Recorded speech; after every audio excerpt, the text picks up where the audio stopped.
All right, Shalom Israel, Shalom class, Shalom. Shalom. Shabbat Shalom to the 12 tribes scattered abroad. All praise to Yahweh Bashima Mashiach for another Sabbath service.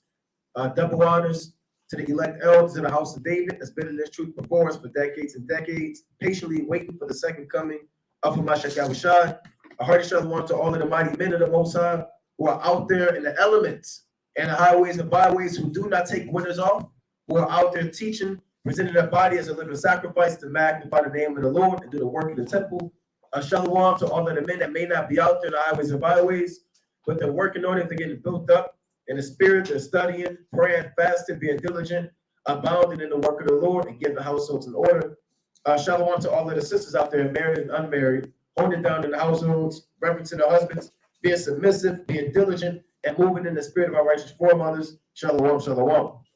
Good. Shalom, all praise to the Most High, like the brother said, for another Sabbath service, right? Another day to repent, another day to get your houses in order, get your minds in order, man. A day of rest, man, to take rest from all the labor that you do throughout the week. As we always do, we're going to start with Acts chapter 18 and verse 4. Book of Acts chapter 18 and verse 4. And he reasoned in the synagogue every Shabbat and persuaded the Jews and the Greeks. Right, for with this Sabbath service, Lord willing, we're going to persuade Israel, who knows that they're Israel, to keep the laws, statutes, and commandments, the brotherly love, all things to magnify the name of the Lord. Charity, right, being a good counselor, right, lifting up those who have fallen. That's what we're going to compel Israel to do, right? And to those just finding out that Israel, to be in the church of Berea, search the scriptures daily, diligently, to see if the words that be spoken to you are true or not. Right, let the words of the Most High be true, and every man a liar. Right, we're going to do that through Philippians 4:13. Philippians chapter 4 verse 13. I can do all things through Hamashiach Yahushua, which strengtheneth me. Right, so through the spirit of Yahweh Yahushua, we're able to cast down false doctrine, stand 10 toes down on the doctrine that we have learned through the spirit of Yahweh Yahushua, and we're going to teach Israel, right, being the oracle of the Lord. Right, so we're going back to Luke. Oh, it's like it. Come, you can get the book of Revelation, chapter 3, and verse number 5. Right, so this truth is about endurance, man. You got to be enduring in these last days, no matter what's going on. Right, through the winter elements, right, through all of the damn terrain, we got to be going hard for the name of the Lord, man. Bring that up, man. Book of Revelation, chapter 3, and verse 5. He that overcometh, the same shall be clothed in white raiment, and I will not blot out his name out of the book of life. Right, so your name may be in the book of life right now, man. All you got to do is continue to be diligent. Continue to read, pray, fast, keep the faith, stay on fire. The Lord said, him that overcometh.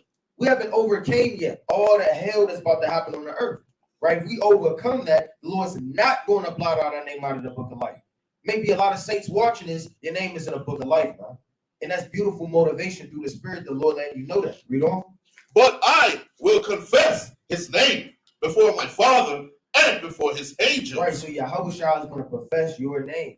It's not going to be your name that you're known as now. It's going to be your ancient Hebrew name of old, where the Lord ordained your spirit to be, man. And that's what brothers got to move forward with in the spirit in these last days.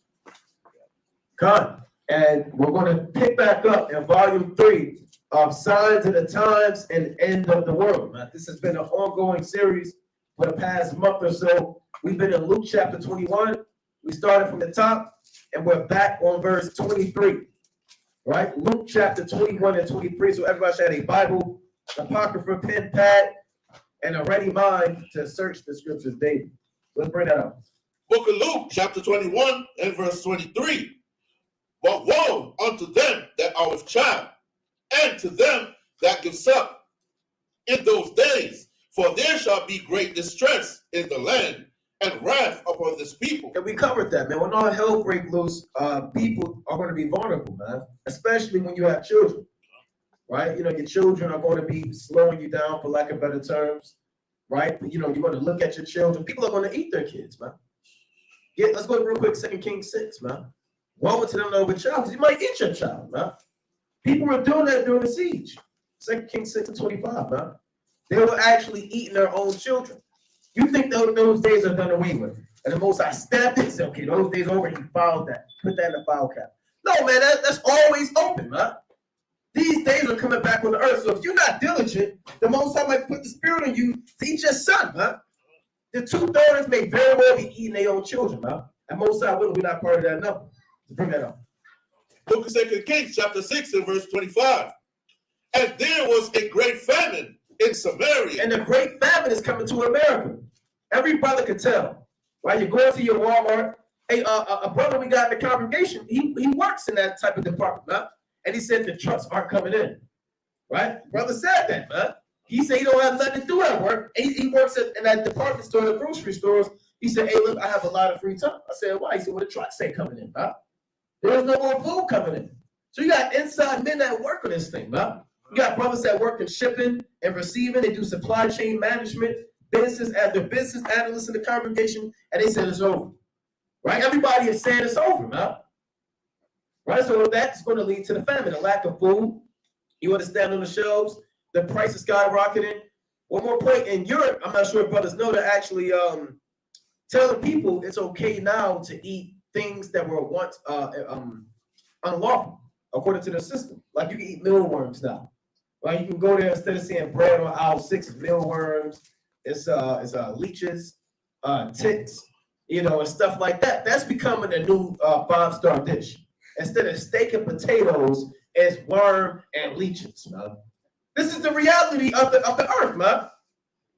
So read that from the top.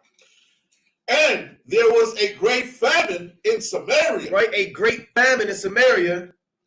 And behold, they besieged it until an ass head was sold for 80 pieces of silver. You see that? A score for 80 pieces of silver. What's in that score? It might be some brain matter they might want. Right? It might be a dead animal that probably crawled up in there and died. They're looking to eat anything, man. An ass head, just scraping it off with their finger, hoping they can find something. Right? Sharing a little with their son. He eat a little off their finger, and they eat a little off their finger. Man. But for a lot, 80 pieces of silver. Right? That's inflation right there, man. So you might have an apple. How much is an apple? 99 cents? Maybe $1.99 a pound. Right? Maybe, give or take, maybe $2.99. Hey, that's going to be $99.99. $99, not 99 apples, but $99 for an apple. I got one quick point. Like the brother said about the ass's head, you got certain babies, the mom will get a chicken bone to the baby, they'll just suck the flavor. Yep. So it don't even have to be no meat on the bone. They'll just try to suck whatever so-called flavor is left on that thing. Yeah, my great grandmother does that, man. They crack open the bone like from down south, and they'll eat the marrow. They'll soak that marrow up, try to get some type of potassium, man. And I'm looking, well, why are you doing this? Baby, this is where the flavor's at. All right. And she said, come on now. No, man. I'm not coming on now, man. And that's where the flavor's at. They eat the fat. I got a relative, he said, that's the best part, man. That's the grizzle. No, we're not eating the fat. Right? Yes. Come, let's go to Deuteronomy. There's more in that. But Go ahead, finish. There's a little more in that, King. Slucky. And the fourth part of a cab of dove's dung for 5 pieces of silver. All right, feces. They might try to dry it up. Maybe use it for seasoning on a leaf. All right, roll it up, bake it in the sun. Dove's dung, man.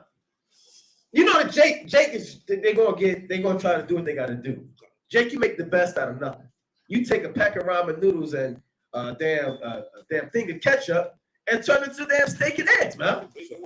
Yeah, hookup, man. How does Jake take ramen noodles and Vienna sausages, and then you come in 30 minutes later, there's steak and eggs and cheese and all types of damn 5-star meal, man? Right, go on. And as the king of Israel was passing by upon the wall, there cried a woman unto him, saying, Help, my lord, O king.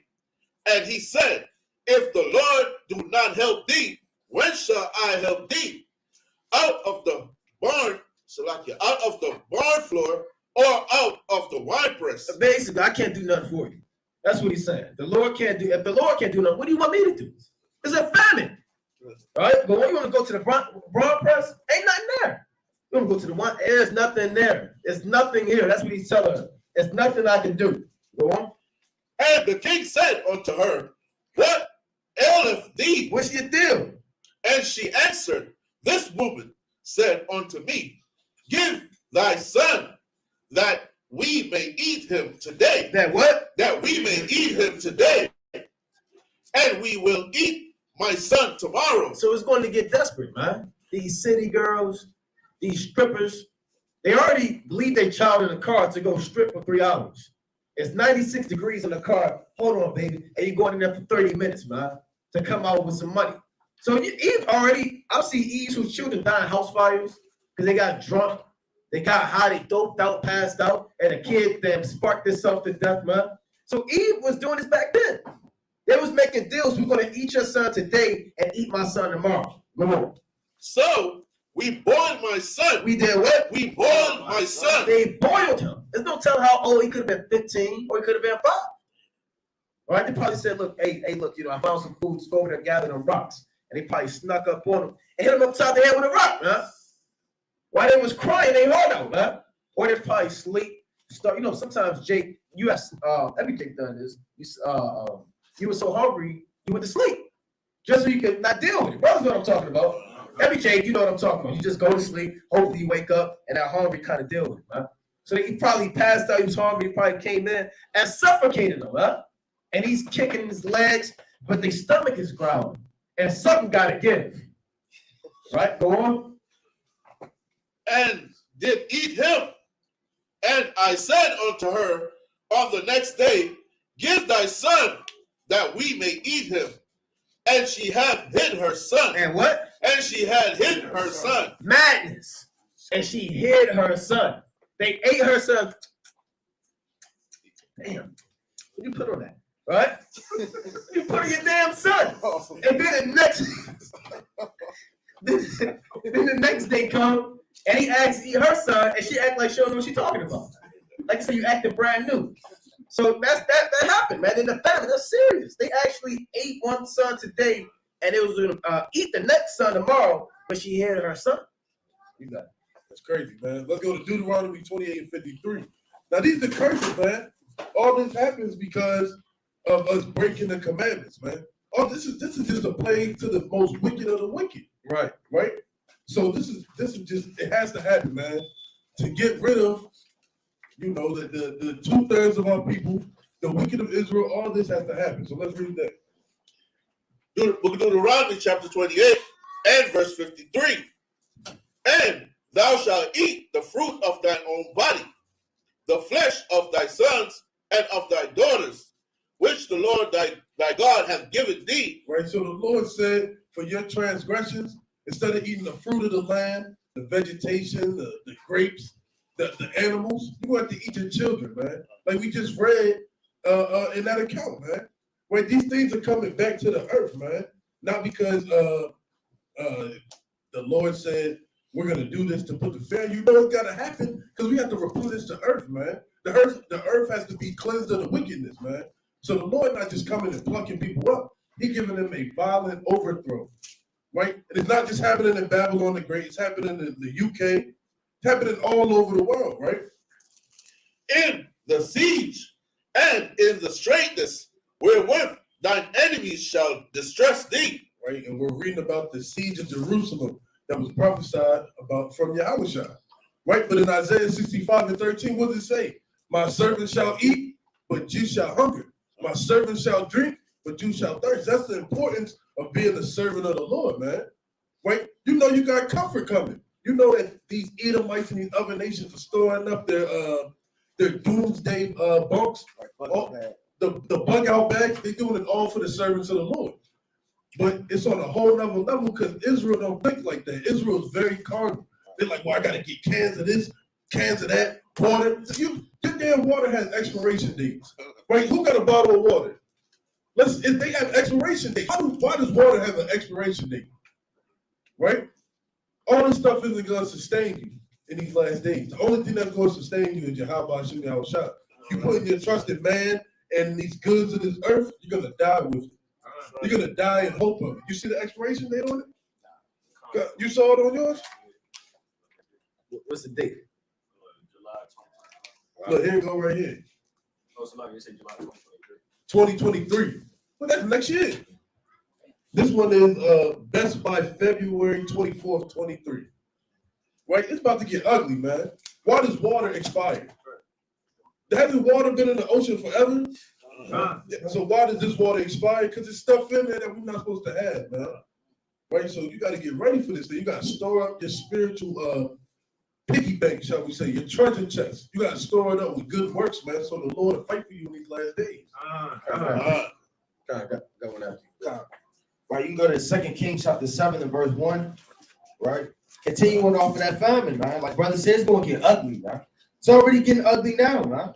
Everywhere you go, the last times I've been to the grocery store, I don't see nothing in the aisle, man. Oh, hell breaking loose, man. You got to kind of get in there, man. Book of 2 Kings, chapter 7, and verse 1. Then Elisha said, hear ye the word of the Lord. Thus saith the Lord, tomorrow about this time shall a measure of fine flour be sold for a shekel. One measure of fine flour. It's going to be sold for a whole shekel, man. It's going to get into them days where a loaf of bread is $55. And brothers, well, I don't know, man. And you're going to have to come up out of them pockets to live, man. God. Right? You're going to have to depend on carnal things, right, in society, or depend on the Lord. It's going to get to that point, man, where a loaf of bread is over $50. We're reading about it like that in the Bible, you know? And 2 measures of barley for a shekel in the gate of Samaria. Now, what do the poor in society want to do, man? They got to depend on the Lord. They're not rich. We have no savings funds. We don't have no great-great-grandfather that left us $100 million, man. All we have is Yahweh Bashim Yahushua to be able to eat in those days, man. You know? Then a Lord on whose hand the king leaned. Jump down to verse 4. God. Verse 4. If we say we will enter into the city, then the famine is in the city. Right, where are we going to go? If we say we're going to enter into the city, the famine's in the city, man. You know? And we shall die there. And if we sit still here, we die also. Right, so there's no way out of this thing, it seems like, man. We sit here, we're going to die. If we enter into the city, we're going to die. Let's see what these men did, you know? Now, therefore, come and let us fall onto the host of the Syrians. Right, these men said, let us fall into the host of the Assyrians. A lot of brothers going to be so desperate, they'd rather be a slave and live than to trust in the Lord in the wilderness, man. That's deep, man, when you think about it. Let us fall into the host of the enemies, man. At least they'll pamper us. They give us some clothes and raiment. They give us a little loaf of bread. That's how damn sick Jake is in the mind that they'll do anything to survive, you know? If they save us alive, we shall live. Right, what if they save us alive? What are you going to be saved for? To be a damn slave, man. To be living with shackles and chains. And I'm not living like that, man. They got some of our forefathers, they jumped off the damn shit, man. They said, like, I'd rather die than to be a damn slave, man. I'm not getting down with this, you know? And if they kill us, we shall but die. Right? And they rose up in the twilight to go up, to go unto the camp of the Syrians. And when they were come to the utmost part of the camp of Syria, behold, there was no man there. Right, they put their trust in the man, and no man was even there. You see that? Let's go to Psalms chapter 33 and verse 17. Start at 16. Psalms chapter 33 and 16, man. So, you know, these days are coming, man. And we're going to, again, put our trust in Yahweh Bashim Yahushua, man. The Lord fed Elijah with a raven and gave him food, man, and meat, and he drank of the brook, man. He gave him a cake in 1 Kings 19. And he went in the strength of that cake for how long? 40 days and 40 nights. You see that? Bring that up. Book And of it looks Psalms. like the Lord rained manna from heaven, man. As a stand-up fathers 40 years, man. You know? And more manna from heaven in these last days, if brothers can understand. So let's bring that up. Book of Psalms, chapter 33, start at verse 16. There is no king saved by the multitude of an host. A mighty man is not delivered by much strength. Yeah, a king can have a massive army and still be destroyed. Then the Lord sent a death angel to Sennacherib and killed 185,000 men overnight with one angel. He had a mighty host, but the Lord destroyed it, huh? Why? Because he wasn't an Israelite and his heart wasn't right with the Most High. You can have a greater multitude of many things, man, but that's not going to save you. Only the Most High can save you. Go on. and horse is a vain thing for safety. A lot of brothers think, I got my rifle. I know it's going to go, and I'm going to get my food. Right? I know how to make this and do this. That's a vain thing for safety, you know? Neither shall he deliver any by his great strength. Right? Behold, the eye of the Lord is upon them that fear him, upon them that hope in his mercy, to deliver their soul from death and to keep them alive in famine. See that? That's who the Lord is looking for, man. The angels aren't around the guys stocking up, man, and putting their strength in carnal things. The eye of the Lord is the angel. And the angels bring that report back to the Most High. This brother right here, he has faith. Right? He has faith to deliver him. And the Most High is going to deliver that brother in the days of famine.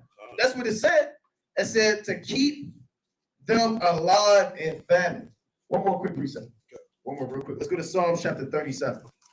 Right? Let's go to Psalm chapter 37 and verse 17.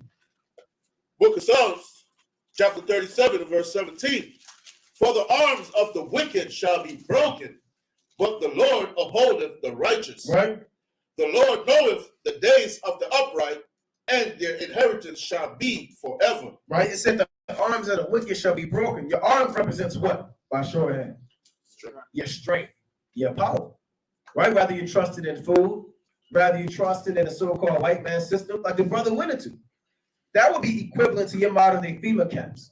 Let's just go to the FEMA camp. They're giving out rations of food. They're rationing out 2 pieces of bread and 1 piece of meat, right, per day. It's better than starving out here. So they'll sell their soul for that, right? But the Lord's going to break the arms of the wicked.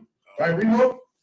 They shall not be ashamed in the evil time, and in the days of famine they shall be satisfied. See that? In the days of famine, the Lord said you're going to be satisfied. That's why you got to read these accounts. If all you read is Daniel, the 9th chapter, how would you know this, man? How are you going to get your faith built up? You count the weeks. Okay, I know 1 week. That's 7. Then times 7. You take them out. Look up at the brother. All you do is read Daniel, the 9th chapter. And you know the 10 horns and the 7 heads. This builds up your faith, man. You have to meditate on these accounts that the Lord promised you he's going to keep you alive in a famine. Not the man that trusts in carnal things, but the man that trusts in the spiritual things. All right, let's go back to Luke 21. Right? Luke chapter 21. So the days of famine are at hand, but the Most High will deliver you, man. Luke chapter 21. And come. Book of Luke, chapter 21 and verse 24. Going back into 70 AD. Right? Let's read on. And they shall fall by the edge of the sword, and shall be led away captive into all nations, and Jerusalem shall be trodden down of the Gentiles until the times of the Gentiles be fulfilled. Yeah, so give me Isaiah 1 and 7. So the time of the Gentiles is the time when the other nations are in your land. Right? That's what it means, the times of the Gentiles. They have a set time to be in your land and to trodden you down. Go to Isaiah 1 and 7. Book of Isaiah, chapter 1 and verse 7. Your country is desolate. And our country is desolate. It's a desert land, man. You got wild foxes. Take that Lamentations. Right? Wild foxes walk up and down. If you go to Israel now, it looks like you're somewhere in the damn Saharan desert. It doesn't look like the Garden of Eden.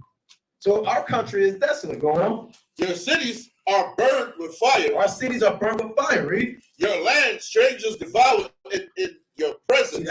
Strangers, they're eating up your land in your presence, in front of your face. You can see the Amalekites. Go on YouTube and watch Amalekites in your land doing this around the wall. Right?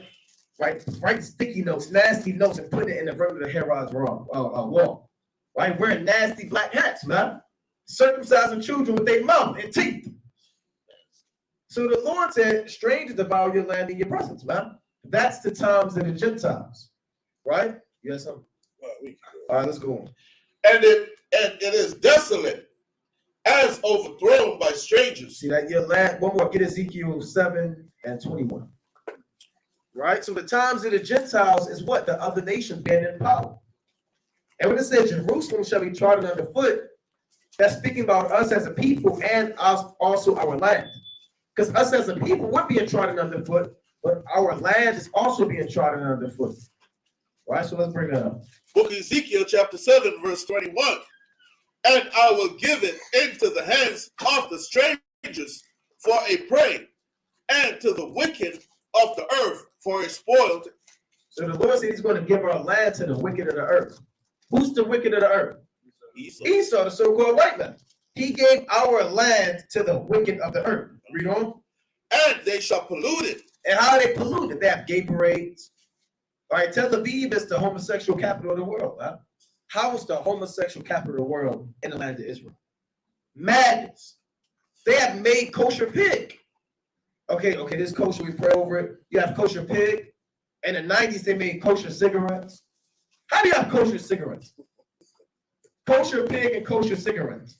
They got Planned Parenthood. So they polluted the land, man. Let's read on. My face will I turn also from them, and they shall pollute my secret place. Right? For the robbers shall enter into it. What the Lord called the white man? For the robbers shall enter into it. They're the robbers, man.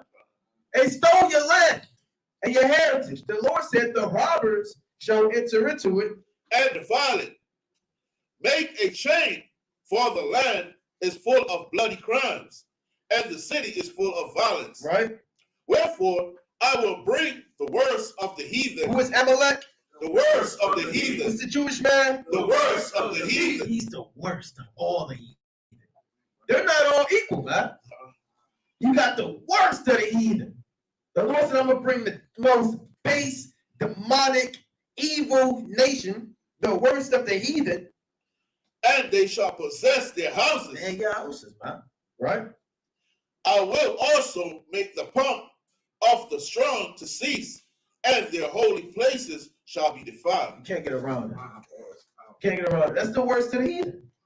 And you know, it's not talking about Moab. I hate the Moabites the most. Well, what did the Most High say, man? Just because the Moabite man didn't give you the damn meal that you wanted doesn't make him the worst of the heathen, man. Amalek is the worst. Right? It's no getting around that. You can get the book of Isaiah, right, chapter 64 and verse 10. Right, like some brother said, man, he's the worst of the heathen, man. All right, let's go to Isaiah chapter 64 and verse number 10. Book of Isaiah, chapter 64 and verse 10. Thy holy cities are a wilderness. Right, it used to be like that in the ancient world, man. We had grass, palm trees. Hey, read the law, man, in Deuteronomy, the 8th chapter. It was literally flowing with milk and honey, man, and everything you wanted in that land. You understand? It said, but now it's a wilderness. It's desolate. It's a spirit on that land and bring forth no fruit. Read on. Zion is a wilderness, Jerusalem a desolation. So it just goes to show you how everything needs us, man. The whole world needs us to put it in order, man. You understand? Our children need us, right? Everything needs us, even our land. When we're back in it in dominion, everything will flourish. Read on. Our holy and our beautiful house, where our fathers praise thee, is burned up. Right, they burned up the temple. Right, they trashed everything. There's nothing there. Even the animals don't even want to be there, man. Animals are drifting off somewhere. All you got is damn foxes and all of these owls and these doleful creatures. Read. With fire, and all our pleasant things are laid What's waste. the Lord say? All our pleasant things are laid waste. Everything we had and our pleasant things is now laid waste. It's not there anymore. They've stolen it and taken it places. Read. Wilt thou refrain thyself for these things, O Lord? Wilt thou hold thy peace? Right, he asked him, are you going to hold your peace? Are you going to sit here and let the so-called white man invade our land, take everything from us, stomp down and tread down our righteousness? Read. And afflict us very sore. We've been afflicted very sore, man. They done beat us down, took our nationality, took all our menorahs and our shields, our bucklers, our swords, and our land is a desolation, man. And we need that back, man, tenfold. Let's go to 2 Kings, chapter 17 and 23. Right, start at 22. So the times of the Gentiles, that's what? We're going into it. The other nations being in terms or being in rulership and them dwelling up and down your land. Right? You can go there now, but guess what? You need a passport. They're going to make you wear a damn kufi, man. Or, a yarmulke. Right? And you can only go to certain parts of the city. And if you're a citizen in the land of Israel, guess what? You have to join the military. Right? And fight in all of their wicked, nasty battles. So I mean, and then they push you up by the power plants, man, and by the nuclear fallout. So you're getting sick, just trying to make it. I don't want to be there right now, man. That's right. A lot of us, we gotta go back. Why? We have to wait on the Lord, man. Right. I want to go where the Lord is there, when Abraham, Isaac, and Jacob are there. That's right. That's right. That's what I want to go. That's I right. want to walk in my house, the whole bunch of, and I can't do that, man. You walk in, sit over here, sit over here. Right? Just come over here. They put you in one damn bedroom, man. And they in the house kicking, drinking, and being wicked. Let's bring that up. Book of 2 Kings, chapter 17 and verse 22. For the children of Israel walked in all the sins of Jeroboam, which he did.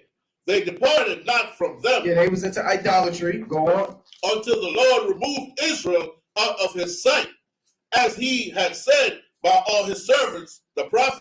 Right, Hosea, Amos, he sent prophets out there to warn them. Go on. So was Israel carried away out of their own land to Assyria unto this day. All right, it's around 722 BC. Salmanassar V came and took them captive. Go on.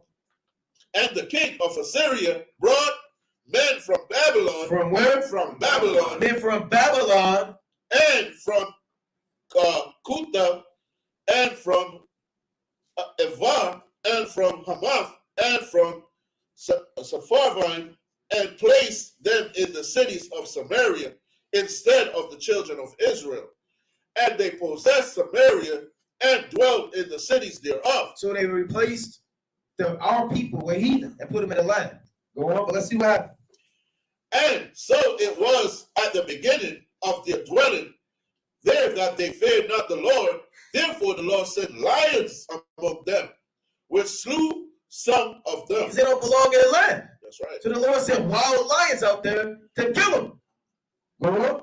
Wherefore they speak to the king of Assyria, saying, the nations which thou hast removed and placed in the cities of Samaria. Like Esau did now with the British Mandate. He took Amalek out of Poland and Ukraine and Germany and put them in the land of Israel. Now they get skin cancer, right? They're dying, melanoma, they're dropping dead. Why? It's going to tell you. No, not the manner of the God of the land. Therefore he has sent lions among them, and behold, them slay them. Salakia, behold, they slay them because they know not the manner of the God of the land. See that? If you're in that land and you're not knowing the laws and commandments, the Most High is going to destroy you, man.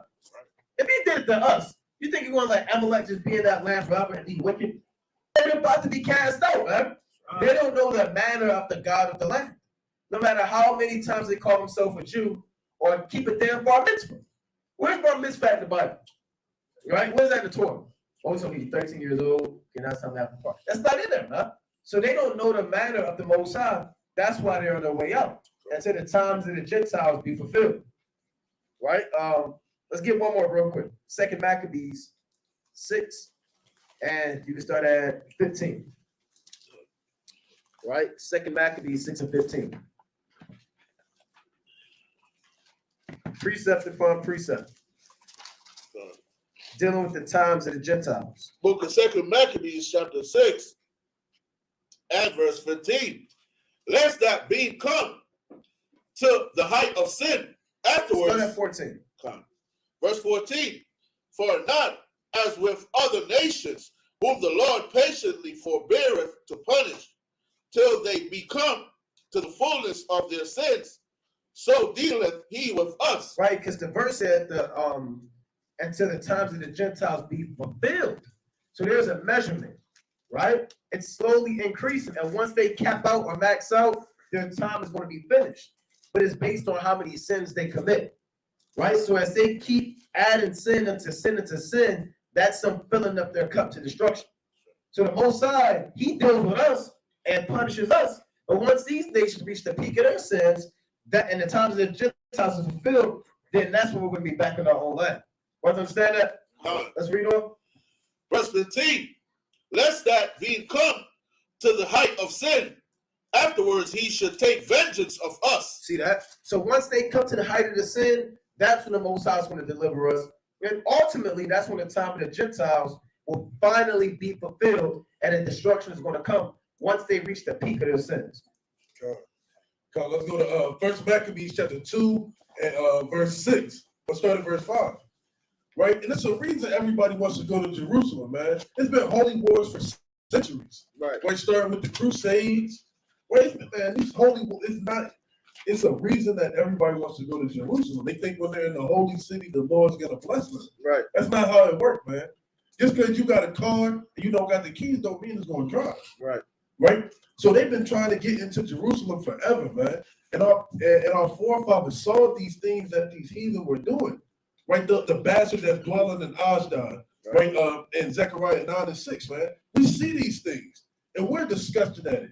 Imagine the prophets of old who've seen the beauty and glory of Jerusalem and how it looks now. Right? Let's start with 1 Maccabees 2 and 5. Book of 1 Maccabees chapter 2, verse 5. Eleazar called Avaran and Jonathan, whose surname was Aphus. And when he saw the blasphemies that were committed in Judah and Jerusalem, He saw the blasphemies that were committed in Judah and Jerusalem, right? He saw all the wickedness being done by these ancient, nasty, wicked Greeks, man. He saw how they was putting harlots in the temple, putting swine on the altar, right? Hanging our babies at the street, the tops of the street. They saw all the wickedness going on. he said, woe is me, wherefore was I born to see this misery of my people and of the holy city. Right? So it's vexing. It's probably the most agonizing thing to ever witness. Right? All this wickedness going on in your homeland, man. We haven't been to Jerusalem in this flesh, and we see all the gay parades, all the wickedness going on, and we want to pluck our eyes out, man. How much more our righteous forefathers that sit there and saw the overtaking of their home, right? And to dwell there when it was delivered into the hand of the enemy, and the sanctuary into the hand of strangers. Her temple is become as a man without glory. Right? The temple has become like a man without glory. The whole land is barren and desolate, like Uriah was going into, man. Jerusalem used to have beautiful palm trees, used to have beautiful valleys with flourished grass. Nothing dead out there, man. But you could go and pluck up fruit off the tree and eat it, not have to worry about pesticides, man. It become as a temple or a man without glory. Where Jerusalem has become garbage now, man. Wait, even if you go over there and step on the land, you're gonna be defiled, man. It's probably a wicked spirit sitting right there to just defile the minds of all the people who go there, man. Because I know brothers who went over there and came back and kept Passover over there, came back 10 times worse. Right, went over there and thought, I gotta keep it in Jerusalem. Came back, doctrines was all crazy. They look crazy. They beards starting to get patchy. They getting all ashy out of nowhere. Right, it's a spirit over there, man. It is not going to be restored to the righteous people who are supposed to be in the land of over there, man. And those days are coming. We can smell it, man. We can smell the frankincense and myrrh. We were just saying, this is garbage. This right here, this is garbage, frankincense and myrrh. Wait until we get the real frankincense and myrrh in the kingdom, man. You're going to smell it for years on end. Right, that's the glory that we're waiting to see, man. But the time of the Gentiles is being fulfilled before our eyes. All these roosters, they'll change the R with a B that's going on over there. They rate of, I can't even say it, because they're going to flag the channel. This pestilence going on is 10 times higher than Babylon the Great. Right. The Lord is vexing those people over there. They ready to depart from over there. Right? So we just waiting for that time of the Gentiles to be fulfilled so we can go home. Where you got? You go to Revelation chapter 14 and verse number 18. Right? So like we bringing out, it's a time for things to be fulfilled in this. Right? Revelation chapter 14, verse 18. Book of Revelation, chapter 14 and verse 18. And another angel came out from the altar which had power over fire, and cried with a loud cry to him that had the sharp sickle, saying, thrust in thy sharp sickle. Right, thrust in thy sharp sickle. Right, when all of the fruit, right, and the harvest is really ripe, now it's time to thrust it in. You don't let the grapes, right, they're nice and ripe. You say, no, 15 more days, 19 more days, 3 more months. Because then they'll start to go bad. It's a full set time for you to thrust in that sickle to get that harvest. And this is on a spiritual level as well. You know? And gather the clusters of the vine of the earth, for her grapes are fully ripe. And the Lord said the grapes are fully ripe. All the wickedness, the homosexuality, the violence, the doctrines, the turmoil, confusion, tumults, everything has reached its peak. And now it's time for the Lord to come back, man. You know? And the angel thrust in his sickle into the earth and gathered the vine of the earth. So the earth has a vine, and everything has to be, for lack of better terms, gathered, you understand? But it has to be come up to its perfection to be able to be chopped down and fully ripe. You know? And cast it into the great winepress of the wrath of Yahweh. Right, in a wine press, you would take the grapes, right, when they're fully ripe, you would put them in a wine press, and then you would trot them down. Right when they're nice and plump, so you can get all the juice out of them. Meaning all the wickedness of the earth, when it reaches its peak, the Lord is going to cast it in a wine press, which is all spiritually, to damn kill everybody. Right? But the elect, go to the book of 1 Esdras, chapter 5, and verse number 59. So it's a set time for everything through the spirit. There's a set time for you to wake up to this truth, man. If it was up to us, we would have came out woken up, man.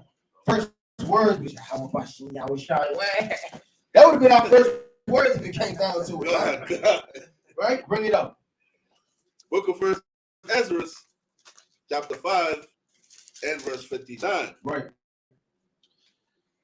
And the priests stood arrayed in their vestments with musical instruments and trumpets, and the Levites, the sons of Asaph, had cymbals, singing songs of thanksgiving. Right, they're singing songs of thanksgiving and praising the Lord according as David, the king of Israel, had ordained. Right, so they're singing and they're happy and they're turning up in righteousness. Like, jump down to verse 63.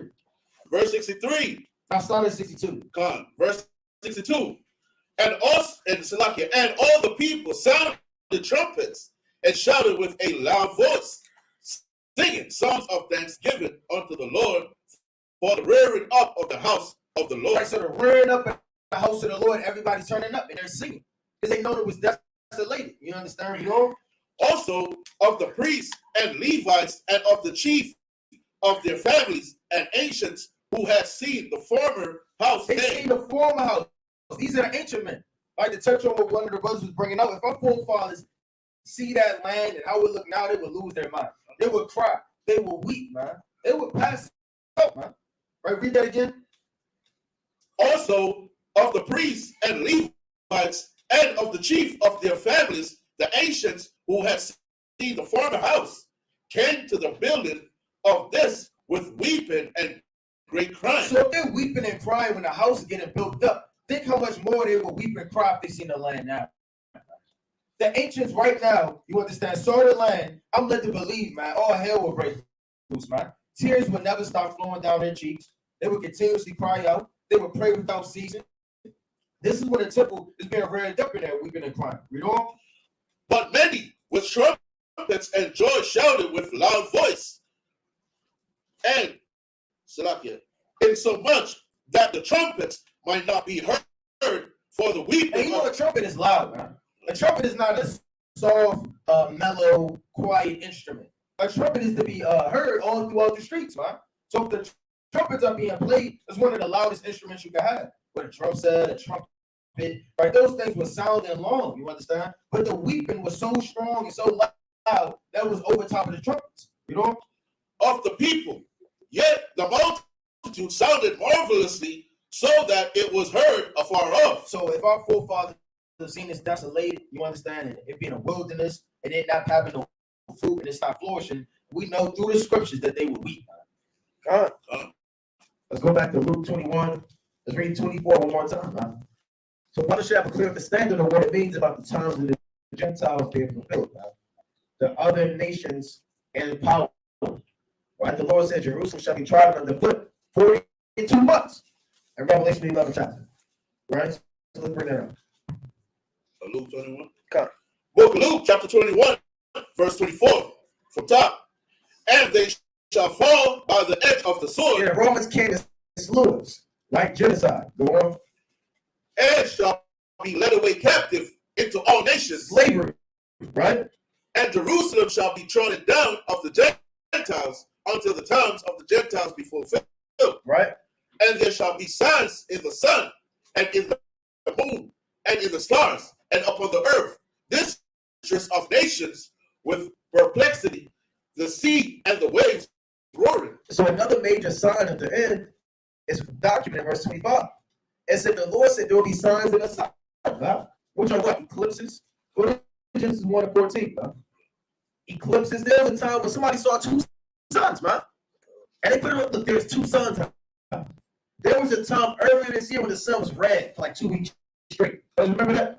The sun rose in the east, dark red, for about 3 weeks straight. Huh? And you have people getting popcorn right now. Oh, bro, let's go. Let's cancel work. Let's check out the sun. Put them nasty glasses on so you can look at the eclipse.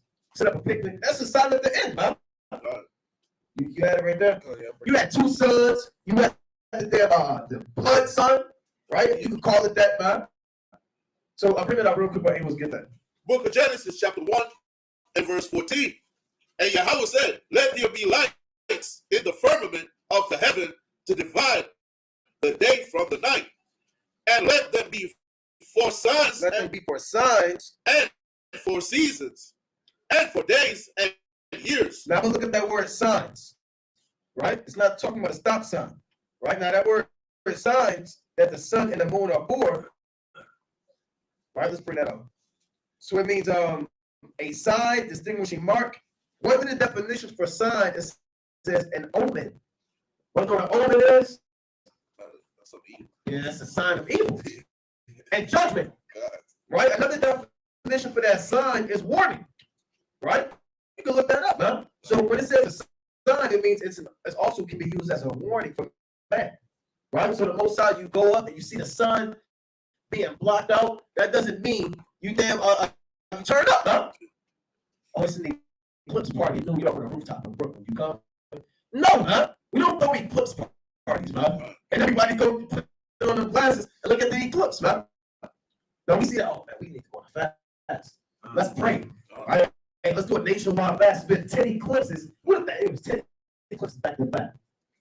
Hey, we're calling it out what, man? That's We're right. not calling it. It's That's 10 eclipses, That's right. right? It's 66.6 eclipses happening, man. Hey, look, man, we're gonna get our spirit right now. That's right. So lucky it was over summertime. Yeah. Right? It was like two straight weeks of blood moons every night. Yep. Right? And it started with a full moon. We was in Detroit. Coming back. It was for 2 weeks straight, nothing but blood moons. And nobody batted an eye. You ain't see nothing in the news. The only people who was talking about it were brothers in the truth. Well, they said you asked Esau. He said that was the forest fire. The cause of the blood were the forest fires in California. So the smoke kind of altered the sun, and don't really pay too much attention to just forest fires. We're not listening to Esau, huh? That doesn't make any sense. The forest fire. I thought the moon, according to you, was supposed to be outside the damn earth, man. According to your house, the forest fires affected the moon that's miles and miles away, according to your logic. So you make no sense, man. That's why we don't take Esau serious, man. Right? The damn forest fires. So like in before 70 AD, there were blood moons in the sky. I think it might have been like a day or two before. Right? It was a blood moon in the sky right before Jerusalem got taken down. And so these aren't just for beautiful. You take pictures of it and you post it. Look how beautiful the moon is. But this is so you know what the times you live in. I was talking to a brother last night. He said, "Well, I believe that we got X amount of years left." I said, "Brother, if you see these prophecies, you'd be a fool to say that, man. We're talking about we got 8 generations left. Man, you're speaking like a fool, man. Look at the signs of the times. The Lord said, blessed is he who read it and watch it for prophecy, man. If you watch it for prophecy, you're going to know the time. Like when that last tick of the clock when you got out of school, you're like, man, when she start winding down, it's time to go. Your legs start shaking, you start moving, you know what time it is. We see the prophecies coming, we know what time it is, man. It's time to get right. Right, and then remember when we had that solar eclipse? That solar, everybody went crazy over it. They said in 7 years it's going to happen again. And guess what happened? It happened again. But did it just happen a couple months ago? So we know what time it is, man. We know we get closer and closer to the great and dreadful day of the Lord. Let's go to Revelation 6 chapter, in verse 12. Right? So you're going to see signs in the sky, right? Things are going to be a little bit different. Right? The moon is going to be up. You might see the moon in the damn middle of the daytime. A full moon. But you can kind of see that now because everything's out of order, right? But you'll be able to see different signs, man. He calls them shooting stars, and he see green lights in the middle of the night, and people and these scientists have no explanation. The verbs scramble, what does that mean? And they're going back to the whiteboard, they're doing all of these equations, but you can't answer the words to the Most High. Let's bring that up. Book of Revelation. I knew a brother when I was in so-called school. He told me he could figure out the Most High using math. He said, give him 3 days, he'll be back with him. Right? And his name was Solomon in the world. His name was Solomon. That's his birth government name. He said, I can figure out the Most High. Give me 3 days. I'm going to work out. And he took his nasty yellow calculator that you get, that you steal, and then he went back to his damn door, and he started working on the math problem. And I never saw him again. So let's bring that up. 6 and 12. Book of Revelation. Book of Revelation, chapter 6 and verse 12. And I beheld when he had opened the 6 seals, and lo, there was a great earthquake, and the sun became black as sackcloth of hair, and the moon became as blood, and the stars of heaven fell onto the earth, even as a fig tree casteth her untimely figs when she is shaken of a mighty wind. So during the time of the 6th seal, which is the time coming soon, you're going to have a blood moon, which is one of the major signs of Yahweh's return. You understand? And that sun becoming black as sackcloth of hair. So a blood moon is a sign that obviously bloodshed is coming on the earth, and war is coming. Go to Psalms 19:01. We'll check the audio. They said the audio might be done. Go to Psalms chapter 19:01. You can't hear that? Yeah. It's cool. All right, let's go to Psalms 19:01. And you need the sun and the moon, man, to teach you and show you things. Book Bring it up. of Psalms, chapter 19 and verse 1. The heavens declare the glory of Yahweh, and the firmament showeth his handiwork. Right? Day unto day uttereth speech, and night unto night showeth knowledge. Read it again. Day unto day. Read it from the top. Salakia. From the top. The heavens declare the glory of Yahweh, and the firmament showeth his handiwork. So the handiwork of the Most High is the sun, moon, and stars. Right? Yeah, Israel, they say it's chop. Yeah, it's Esau messing with the last string, man. Right. That's it. Day unto day uttereth speech. So day to day, the elements and the works of the firmament, they utter speech. And night unto night showeth knowledge. See that? The sun and the moon, they speak to you. You understand? You don't have to talk back, but they're teaching you, man. And they're having conversations and letting you know many things that the Most High is going to do. Right? They're telling you what time of the day it is. Right? When the Passover is coming in. When it's time to gather your crops. The sun is telling you all the time. The Most High is about to judge the earth. The moon lets you know, okay, this is the harvest moon. Right? It's about to rain. The stars let you know what season. They're talking to you.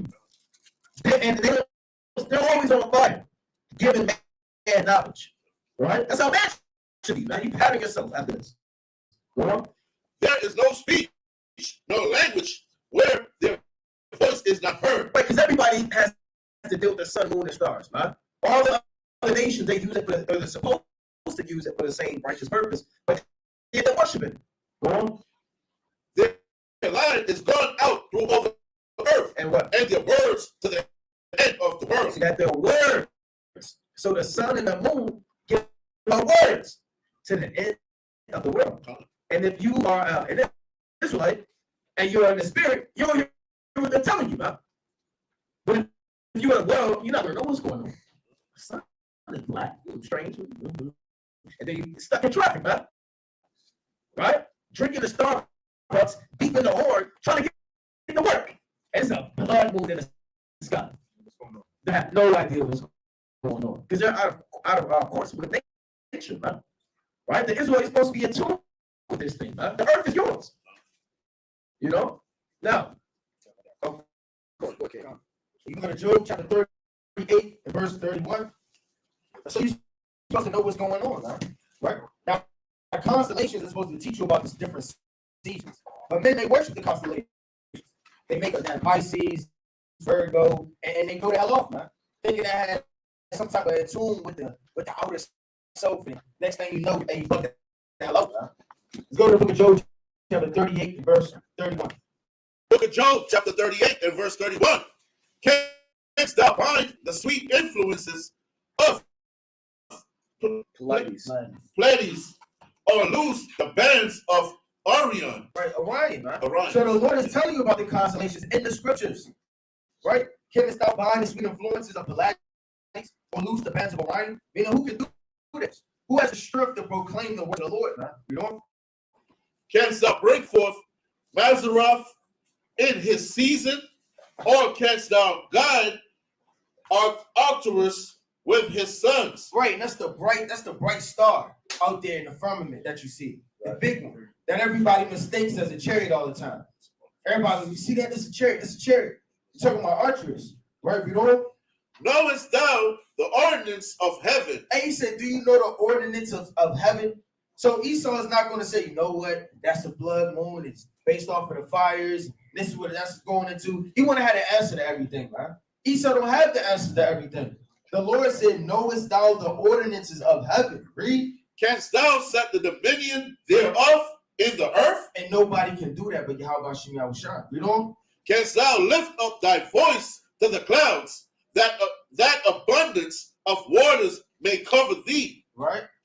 Canst thou send lightnings, that they may go and say unto thee, here we are? Read on. It's the point. Who hath put wisdom in the inward parts? So the only one that can understand this, you understand, is the Lord putting it in man. And that's us. By listening by the words of the Lord to be able to identify the elements, man. Not by going off of science, not going off of TV and the teachers and all of the scholars, but of the Lord, man. Read on. Or who hath given understanding to the heart? And we understand it by the words of the Lord, right? They're not set here to be worshipped, but to literally to know the time, like the brother said, the month and the seasons, and literally the years, man. That's right. That's right. Let's go back to Luke 21. Right? Luke 21. And I want to go into that word signs in the Greek and get that real quick. Right? Luke 21, you can read 25 again. So it's like a lot of people you're looking for to try to figure out if you're living in the end. I mean, you can clearly see it, man. How are you missing the sun? It's there all the time. The sun doesn't take days off. Right. Neither does the moon. I've never heard the moon say, okay, all right, son, I'm going to take my week off, right? They don't get PTO. No, at your job, you build up PTO. The son built up 3 weeks of PTO. The son took bereavement. No, they don't do that, man. I've never heard the son do a bereavement. 3 days off, man. 3 days on, 3 days off. Sometimes you work swing shifts, right? 5 days, 12 hours straight. Then you off next week. And you come back. No, they're always working, man. Now, hold on, King. I want to get that word sign in the Greek, right? For Luke 21 and 25. Strong's G 4592. Semayon. So that's semayon. Now that means a sign, mark, or token of signs portending remarkable events soon to happen. See that? That's what it means. Remarkable events soon to happen. So when you see damn two suns in the sky, or you see a blood moon for a week straight, or you see a dark red sun, and you see all of the stars, you watching the stars, and they all start moving in the damn circle, huh? That's a sign that remarkable events, like a famine, Jacob's trouble, World War III, the second coming of Yahushua, that they're going to happen soon. Because those things are out of norm.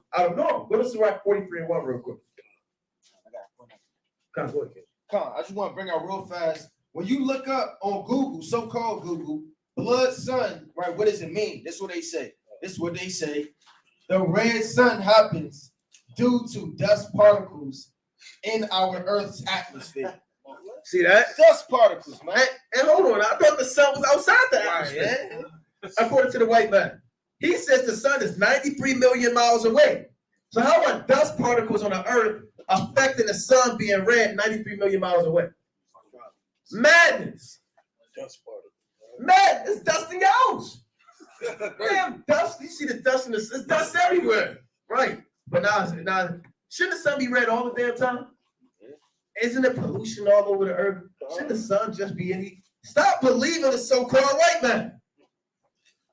It's crazy because the white man got an answer for everything. Right, And nobody bats an eye at it. right, Should nobody know every damn thing in the world? right. Man? You know those people in the world, whenever you say something like, yo, actually it's because of this and that. Yeah, trying to top you. Yeah, yeah. Sometimes you just be like, man, shut the hell up. What are you Right. talking about? Nobody said that to the so-called white man. Right. Everybody's like, well, he said this was gonna happen. We gotta believe him because he know everything. Nobody knows everything, man. Right. And nobody bets. It's common sense, man. Nobody. That's how you know the eyes of the people in this world are blinded. Yeah. Everybody's blinded, man. Right? Nobody thinks with intelligence is very rare to come across, man. Right. Right? Wisdom is very rare to come across, man. That's right. Right? Because wisdom doesn't dwell in the malicious soul, man. And a lot of our people walking around. I'm gonna get that after we get to the precept. Right? Let's go to Wisdom of Solomon, chapter 1 and 3, man. That's why our people are so easily convinced and thrown away and confused by the slightest of man, man. Goddamn dust particles, man, cause the sun to be red, right? And like somebody said, isn't the earth supposed to be moving at 65,000 miles per hour around the damn around the sun? And then the dust particles, that would be madness. This is winging it. Yeah, Yeah, winging anything, man. 65,000. How do you measure that? Right. What instrument measures that? And nobody's been out of this world, man. Nobody's left the atmosphere. And they'll tell you that nobody has got past the firmament. The so-called white man will tell you that, but they'll be like, look, we got pictures of Mars, right? But the robots and the rovers they can withstand all that atmosphere that's pulling asteroids, destroying stuff. Man, the white man got everybody confused in these last days, right? Because wisdom is far of our people, man. Right. 1 verse 3. Go, you can start verse 5. Book of Wisdom of Solomon, chapter 1, verse 5. For the Holy Spirit of discipline. Matter of fact, do start at 3. Verse 3. For forward thoughts separate from Yahweh, and his power, when it is tried, reproveth the unwise. Right, so the forward thoughts of our people, man. Our people are so contentious. Forward just means somebody who's contentious, or they always bucking up against it, man. So the forward thoughts of our people separate from the Lord, man. And what do? We cleave and we grope at noonday to every little thing that's presented before us, man. Now you got people killing people over the flat earth, the round earth, right? Oh, well, Esau says it's this. No, it's that. Then they start talking about the blood moons. Well, the so-called white man say when the moon is at this angle and tilted, and then the sun hits it. Right? How they explain eclipses, man. There's so many different theories they come up with. Right. Blood moons. Right? These are forward thoughts, man, because you start to rely on the words of man over the Most High. Instead of realizing that the Most High is dealing with all the elements. Let's go to Sirach 43. And the brother wanted to get 1, but I just wanted to get 10 before we got that. Book of Sirach, chapter 43, and verse 10. At the commandments of the Holy One, they will stand in their order and never faint in their watches. Right, so these are the commandments from the beginning of time. At this appointed time, I'm going to have this blood moon come. Men of understanding are going to know what's going on, and they're going to get their houses in order. And the fools of this earth are going to look at it and admire it and be corrupted with the folly in their mind and be destroyed, man. There's no in between with the Lord. It's either this way or it's that way, right? That lukewarm spirit is getting thrown out these last days. Come on. And let's say in that same chapter, jump up to verse 1. So you're going to see these things, man. That's what Luke 21 and 25 said, that you'll see signs and the sun and the moon and the stars, man. Let's bring that up. God, Book of Sirach, chapter 43 and verse 1. The pride of the height, the clear firmament, Salakia, the beauty of heaven with his glorious shoe. So it's a glorious show, man. And the sun and the moon and stars are beautiful, man. God. Sun, you see the sun setting and the clouds in front of it, man. That's a beautiful thing, man. The moon, you might be driving, then the moon is real large and look young, like, damn, you see the moon? It's a beautiful thing, man. Right, go up.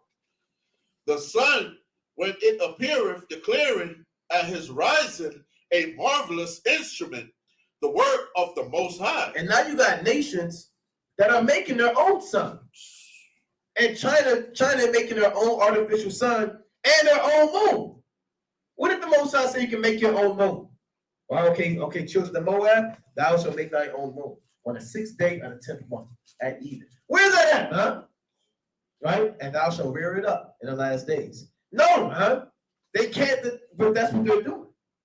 And like I brought out yesterday, they said they want to knock the old moon out. We're done with that moon. We're going to go on to this moon now. Right? That moon is too slow. We want to deal with this one. So these nations have to be destroyed. What do you mean you want to knock the old moon out, huh? That's what they plan on doing. They want to knock the old moon out and replace it with the new moon. Right? Let's read on. Verse 3. At noon, And the Lord won't come to save them. Let's read on. At noon it parcheth the country, and who can abide the burning heat thereof? Yeah, can't no man stand in that hot sun and just be cool. Man. You'll burn up. All right, go on. A man blowing a furnace is in works of heat, but the sun burneth the mountains 3 times more, breathing out fiery vapors and sending forth bright beams. It dimmeth the eyes. Right? Great is the Lord that made it, and at his commandment it runneth hastily. So the sun moves, right? That's what it's telling me. The sun has a circuit and the course that it goes on, contrary to the so-called white man, who says that you live in a heliocentric universe, on the Earth, the 9 planets are in constant rotation around the sun. That's ridiculous. Go on.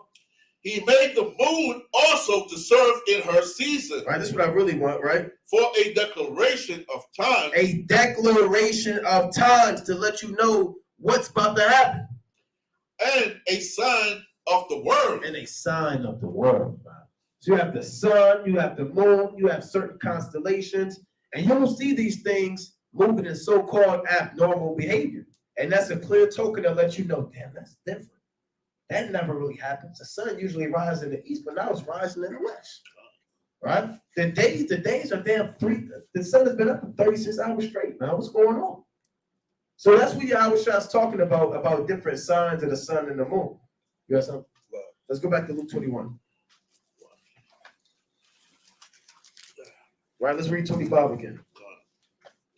Book of Luke, chapter 21 and verse 25. And there shall be signs in the sun, and in the moon, and in the stars, and upon the earth, distress of nations, with perplexity, the sea and the waves roaring. Right, and you have distress of nations. I mean, go to 2 Ezra chapter 15 and 14, man.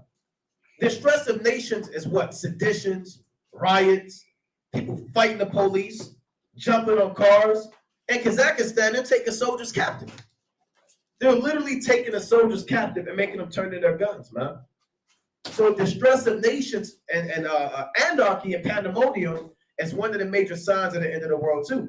So bring that up. 2 Ezra. 15 and 14. Book of 2 Ezra, chapter 15 and verse 14. Woe to the world and them that dwell therein, for the sword and their destruction draweth nigh, and one people shall stand up to fight against another, and swords in their hands. Right? For there shall be sedition among men, and invading one another. People are invading, man. They're storming Capitol buildings. They're taking over embassies. They're overthrowing governments. Nobody respects their government anymore, man. That's right. I mean, not even in America. Every nation is overthrowing their own government, right? The age of internet, YouTube, everybody knows that these governments are set up by the Illuminati and that they're puppets to rock the people to sleep, right? In hopes to establish a new world order. And we're not the only, everybody knows that now, man. Right? So they're fed up with the government. They know it's nothing but lies. They're being taxed. They're being oppressed. They're sick of the damn rulership of these nations. So they're what? Overthrowing their own kingdoms. Tearing apart from the inside out. Read on. They shall not regard their kings. What's the Lord saying? They shall not regard their kings. Yeah, even Edomites don't regard Joe Biden. Yeah, I hate Biden, right? We want Trump, right? Biden's how I spit on him, man, right? Even Edomites are saying that. They don't even regard princes. There was a time when people obeyed the government, and they looked at the government like God. Did you hear what the president said? The president has a State of the Union, and all of the kids, they'll call the kids in from playing. The president's on TV. And they'll come in and everybody eat their dinner, they'll clean their hands and listen to the president. People don't respect the damn president now, man. Right? They're throwing stuff at him. They're making memes about him. You know, he's the comedy guy's main topic when he does his stand-up. So nobody respects these leaders anymore, man. You got the guy, what's this guy in England, Boris? Your brothers know the guy's name in England, the world leader? Is it Johnson? I believe it is. It's Boris Johnson. Yeah, he looks finished. He's in a damn nightclub. Did brothers see that? Dancing with Eve, man. I'm gonna show brothers that. So this world is finished, man. You can't respect a man like that. They're in nightclubs giving apologies, man. Sex tapes and scandals. So nobody respects the world leaders anymore. Right? Bring that out, King. No princes and the course of their actions shall stand in their power. See that? So they're going to do what they want to do. Now, go back to Luke 21. I have to find that video, man. If not, brothers can look it up on their own. You got world leaders, and he had an Eve dancing on him, man. He's supposed to be the leader of the free world. He's supposed to be one of the top men on the earth. And he's in a nightclub dancing, man. Freaking off in the night. So let's go back to Luke 21 and 26. Book of Luke, chapter 21 and verse 26. Men's hearts failing them for fear and for looking after those things that's it. which are coming on the earth. Hold on, King Salakia. Orion found it through the spirit. This is Boris Johnson. Look at this madness. He's done. He looks done. He looks worse than a lot of these leaders, man. Like a British Trump. Right, he do look like a British Trump. Now this is America's mother, man. Britain. Look at this madness. Look at this E. Look at this coon. On the illuministic floor. Right. Dancing with an E with a damn lightsaber in her hand. So nobody respects this guy. And he's supposed to be the leader of the free world. Off beat. Right. He's supposed to make decisions to save human life. What if she got a lightsaber? I don't know. It's freaking off, man. In the night. What type of party is this? That's why the Lord said they should not regard kings. Because look how these kings are conducting themselves, man. Even ancient kings were a dignified people. Men like Cyrus, even heathen kings. Nebuchadnezzar, they walked around like kings. They thought like kings. Nebuchadnezzar, these were top men, generals, and ancient kings were warriors too, man. They were going to war. Salaki, I want to get a quick precept. Go ahead, King. Okay, let's go to Luke chapter 12 and verse 2. Right? All these things are being revealed in these last days, man. About the people with the pepperoni pizza people. Yep. I forgot what it was called. Pizzagate. Pizzagate. Right? All these things are being revealed, man. You had the anonymous group. Yep. Right? All this stuff is being revealed in the last day to show the corruption of the people who are in charge. Right? It's not a coincidence that these things are happening at this time. Right? Let's get that, King. Book of Luke, chapter 12 and verse 2. For there is nothing covered that shall not be revealed, neither hid that shall not be known. So the Lord not gonna have us in the blind. Right? That veil is being revealed to the whole earth, man. Everybody's seeing the wickedness, right? The writings that are causing people to fall in the air. Right? I can't remember the precept off the top of my head, but they write laws that are grievous. I can't remember off the top of my head. Isaiah 10. I can't recite it off the top of my head. But they write all these laws that are grievous. They doing things to twist it up to get you jammed up. Right? Everything is being revealed in these last days, man. Nothing is being hid from the service of the Lord, man. Right? We prophesy in part, we know in part, man. The Lord gonna give it to this camp to know this part. He's gonna give it to that camp to know that part. It's gonna come together to save the elect, man. Come together to give the elect the information they need to move in these last days. Right? Let's get verse 3. Verse 3. Therefore, whatsoever ye have spoken in darkness shall be heard in the light, and that which ye have spoken in the air in closets shall be proclaimed upon the housetops. Right? And that's talking about Israel, but that's also going into the so-called white man as well. Right? So this pretty much telling you that all things done in the dark are going to be revealed in the light, man. Right? That veil is going to be cast away. We're going to find out who the man of perdition is. All the nations are going to rise up against the so-called white man. Then the nations are going to rise up against one another. It's going to be all manner of chaos going on. Right? All those striking of the hands done behind closed doors that people don't know about. It's somebody in there. They call them Benedict Arnold's. Right? Traitors, man. Look, I seen this person talking about that, so they can overthrow this.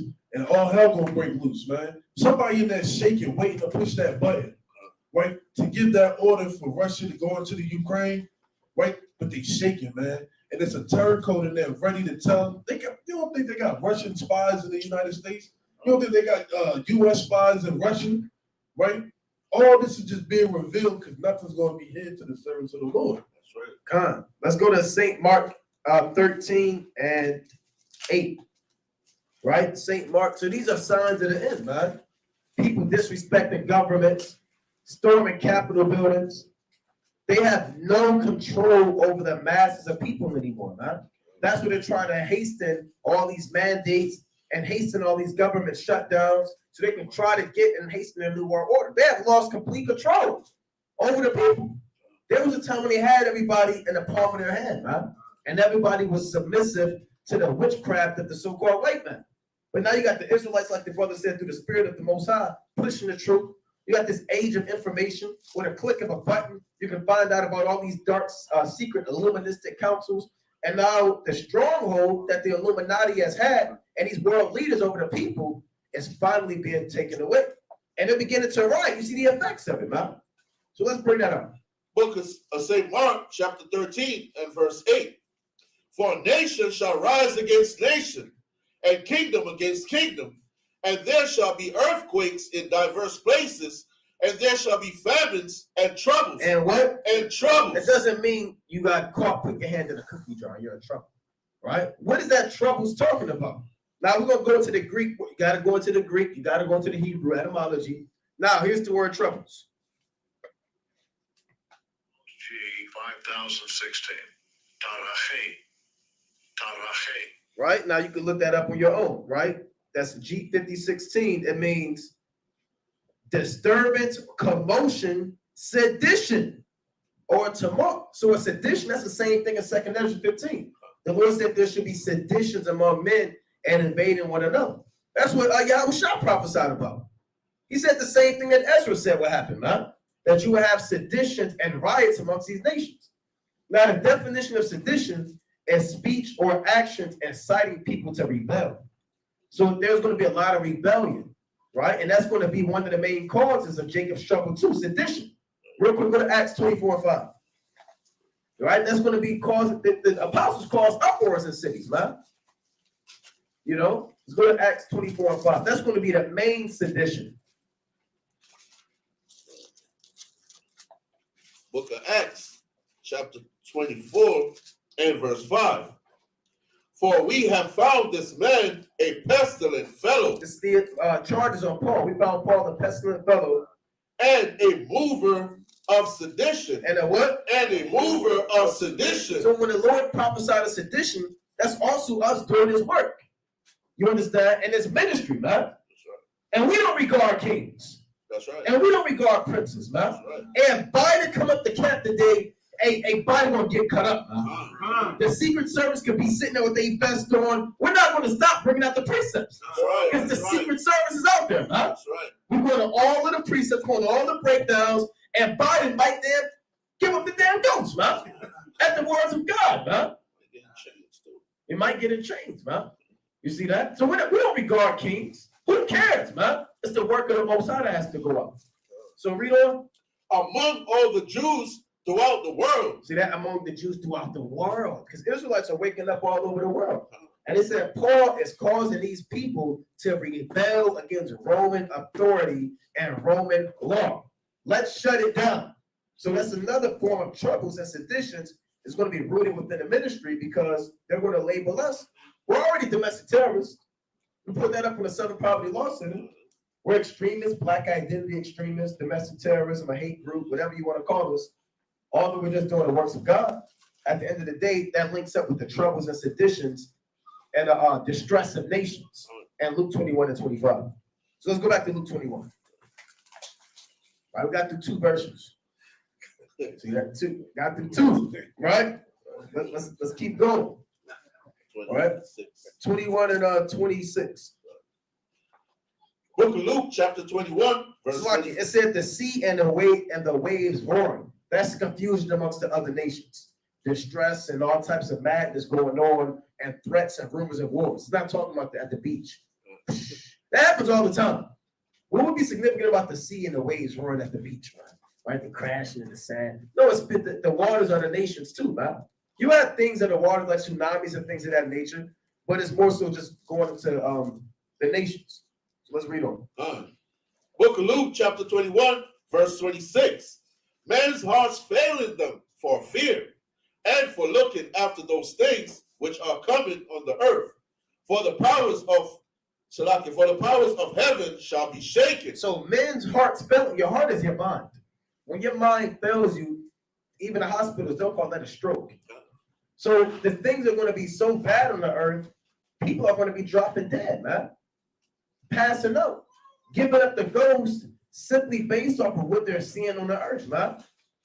Let's go to 2 Edwards 15 and verse 3. Right? 2 Edwards 15 and verse 3. Right? And all that is just you denying that you the faith that you have in the Lord, man. Once your heart start failing, you start becoming double-minded, right? You become faithless. Right? All these things are just denying of the security, the things you know to be for sure. Right? Book of 2 Ezra, chapter 15 and verse 3. Fear not the imaginations against thee. And that's what we just read. People going to start going crazy for the thoughts of the things coming into the world.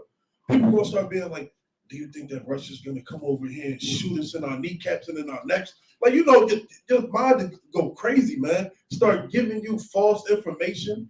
Right? Your mind is like a 7 men upon a watchtower. Right? You'll drive yourself crazy in your own counsel, man. Let not the incredulity of them trouble thee that speak against thee. Right? For all the unfaithful, One more time. for all the unfaithful shall die in their unfaithfulness. So if you're not faithful unto the Lord, if you don't have faith in these last days, you're going to die the same way that you imagine that you're going to die. And know what the Lord's going to do? He's going to mock at your calamity. He's going to laugh. Right? You scared of snakes? He's going to have you fall in a pit full of snakes set up by the Vietnamese or something crazy, man. Right. The least thing you think will happen, the Lord will have it happen. He's going to mock at your calamities. Because you're walking around without faith, man. Anything not done in faith is what? It's a sin. Right? So men are sinning by lacking faith in these last days.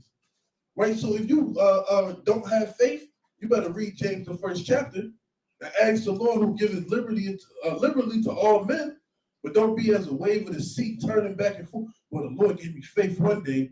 Now one day I'm doing too much and I'm smoking cigarettes, and then all hell breaking loose in my house. Right? Men, you gotta have faith. Women, you gotta have faith. Teach your children faith. Show your children how to have faith by your actions. Right? I got a precept. All right, you give me the book of Wisdom of Solomon, chapter 17 and verse 3. 17 and 3. So there's going to be a lot of fear on the earth, man. Right? Now this going into the Egyptians of Wisdom of Solomon, 17th chapter, but still applicable for the Lord's terrors, man. Bring that out, Ken. Book of Wisdom of Solomon, chapter 17 and verse 3. For a while they supposed to lie hid in their secret sins. And a lot of men got secret sins. It's going to get revealed in the last days, man. You thought you was on fire. You thought you loved the Lord, man. You thought you had faith to all hell break loose. And all of that's going to be revealed, man, because it's going to be tried through fire. Like you read about in 1 Corinthians, man, the 3rd chapter. You know? They were scattered under a dark veil of forgetfulness. And a lot of men going to forget that they was in the truth when all hell break loose, man. They're going to forget their fringes. They're going to forget the spirit of the Lord. And they're going to be carnal, man. All hell breaks loose.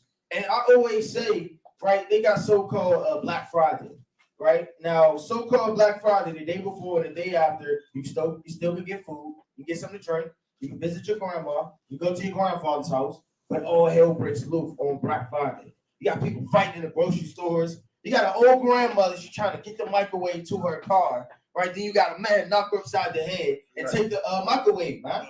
And he's laughing. right? And then he might pat her purse and take her wallet, man. Right. So all of that happens on Black Friday. What about the famine, man? You have people fighting in the so-called grocery stores and people fighting in Toys R Us, snatching just to go to hell off for Christmas, just to get their damn little son an action figure, man. Fighting in the stores. So when that chicken is the last one on the shelf, that beef is the last one on the shelf, or that damn broccoli and that corn is the last one on the shelf, somebody's gonna die, man. Oh, hell gonna break loose. Read that last part again, King. Con. For Salakia, they were scattered under a dark And veil a lot of men gonna have a veil on them in them days for fear. Read on. of forgetfulness, being horribly astonished. The Lord say, Being horribly you'll astonished. be horribly astonished. Nobody has seen the things that are gonna come upon the earth. Nobody's seen a beast eat somebody alive, man. And that man still half alive crying, man. People getting damn ravished, children getting stolen, women becoming sex slaves. These things are going to happen upon the earth, man. Don't just read the scripture like the brother said earlier and think these things were in the past, man. It's not coming again. The Lord requires that which is past. You know? And troubled with strange apparitions. Strange apparitions are going to be strange in the last days, man. Things you thought you would never encounter that you see on movies is going to be twice more horrible when you see them in person. Yes, I'm done. All right, let's go back to Luke 21. Right? So the Lord said, Salakia, men's hearts failing them for fear and for looking after those things which are coming on the earth, for the powers of the heavens shall be shaken. Now, what does that mean when the powers of the heavens shall be shaken? By show of hand. Isn't that talking about like the kingdom and the rulership is about to be changed? So it's like it's shaking. Yeah, meaning shaken by what? Destruction. By the destruction coming on the earth, man. Right? Because World War III is going to be happening around this time. Heavens, give me 2 Peter 3 and 10. Remember, heavens are also rulerships, man. So the powers of the heavens being shaken is not talking about the angels up in the third heaven. Like this. What the hell? Lord? No, that's not what it's talking about, man. It's speaking about Russia, China, India, your Korea or North Korea, Canada. Bombs are going to be flying, man. Bombs are going to be flying before Yahushua returns. And the earth is going to be devastated. And in 2 Ezra 16, it says it's going to be laid waste, man. So let's bring that up. Book of 2 Peter, chapter 3 and verse 10. But the day of the Lord will come as a thief in the night, Right? in the which the heavens shall pass away with a great noise. That's that boom! And no bombs drop. And that mushroom cloud and that nuclear heat come and it melts man. So cities are going to be cast down, man. We're going to read that in the Apocrypha. Right? Go on. And the elements shall melt with fervent heat. Right? Fervent heat. So your titanium, your aluminum, copper, steel that's upholding these skyscrapers and condominiums, all that is going to melt. Go on. The earth also and the works that are therein shall be burnt up. Shall be burnt up. Now, let's prove that. Let's go to 2 Ezra 13. Salakia chapter 16. And you can read. Boy, man, this whole chapter is good. No, we can start at 22. 2 Ezra 16 and 22. Book of 2 Ezra, chapter 16 and verse 22. For many of them that dwell upon the earth shall perish of famine. Right? We read that earlier. We went into that. And the other that escape the hunger shall the sword destroy. Yeah, war. Those are the main two causes of death coming on the earth. War and famine. That's it. War and famine. Read on. And the dead shall be cast out as dung, and there shall be no man to comfort them, for the earth shall be wasted. That's why I said the power shall be shaken. The earth is going to be wasted with bombs and missiles. Right? Go on. And the cities shall be cast down. We can cast down an entire city, man. Right? We can do that. The powers of the heavens being shaken. Right? Remember, Yahushua is returning at what stage of World War III? The peak of it. So bombs are already going to be dropping once Yahushua returns. Now in America, they're not really going to solely be affected yet at that stage of World War III, because he reserved America for himself and for particular judgments. But other nations, they're going to be jabbed up, man. out there in the so-called Middle East, China, damn Canada, they might get jammed up, huh? The Lord didn't give you exact, okay, Canada's gonna get hit by this bomb. Okay, then North Korea. He didn't give you every country in terms of the scripture, but we know that cities are going to be cast down. Brothers understand that? Let's read on. And the cities shall be cast down. There shall be no man left to till the earth and to sow it. The trees shall give fruit, and who shall gather them? The grapes shall ripen, and who shall tread them? For all places shall be desolate of men. Right, because of famine and because of war. Right, read on. So that one man shall desire to see another and to hear his voice. People go crazy, man, when they won't even hear another man's voice. Like we always say, America's a big social system, man. You got Instagram, people talk all the time. You can be somewhere in the damn island talking to 1,000 people in a clubhouse, man. It's 1,000 people in a room in a clubhouse, but you remove that from people, they go crazy. They have to get on Clubhouse. They have to get on social media. They need Twitter and Instagram and Facebook to function, man. You remove that from everybody, they're gonna go crazy, man. What was it? Did you see that? And they're talking to themselves, man. Is anybody there? Just a bag in the wind. You want, castaway, man. Come on, Wilson. Damn, a volleyball is being tossed in the damn sea by a ship, and he's yelling out Wilson, saving the damn volleyball. He done painted it with his damn, was that blood on his hand? Painted it with his hand, man. Gave it hair. Eating dinner with his damn volleyball. Shut up, Wilson. Yeah, shut up. Enough is enough. Arguing with the volleyball. Yeah, people are going to lose their mind, man. People go to bars, happy hour. You remove this social aspect from American lifestyle, they don't know how to function without communication and talking and texting and this damn phone, man. Hey, people, you take the phone away from people, they're going to go bananas. Without their phone, every chick is on their damn phone. I'm on my phone, man. I got to text, got to do this and do that. You need your damn, imagine taking your damn phone and everything. How did we live without a phone? Yeah, especially these. And you homosexual, Jakes, man. You're definitely not going to make it, man. Y'all definitely not going to make it. Right? So let's read on, man. Verse 28. For of a city there shall be 10 left, and 2 of the field, which shall hide themselves in the thick groves and in the clefts of the rocks. Yeah, it's going to be, and brothers, and we brought it out earlier in the cold cut. And brothers look up pictures of like England and France during World War II, and the whole cities are cast down. Did brothers see that? Entire cities are destroyed in World War II. Germany was dropping bombs. They did a blitz. So the term blitz comes from they were blitzing and dropping bombs on these other European countries. And that wasn't even the end of World War III. Cities don't have to be destroyed at the end of war. They happen in the beginning and in the middle stages of war. They get serious. Yeah, this is Syria, man. You go to Syria, it's going to look like that in America. Bombs in city. This is the effect of bombs and damn drones, man. So that's how it's going to be in America. You might go to Chicago and it looks like a wasteland, man.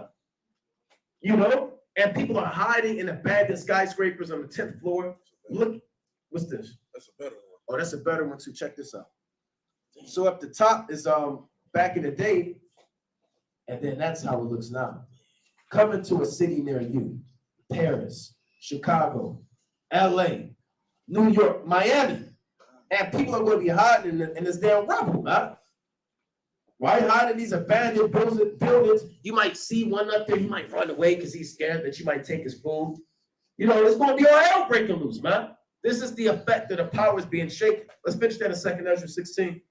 God, verse 29. No, 30, 29. Yes, like it. God, as in an orchard of olives, upon every tree there are left 3 or 4 olives.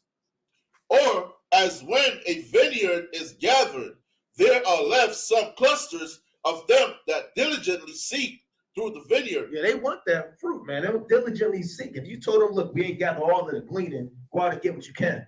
They want to look for it, man. And they're not going to stop till they find that food. Read on.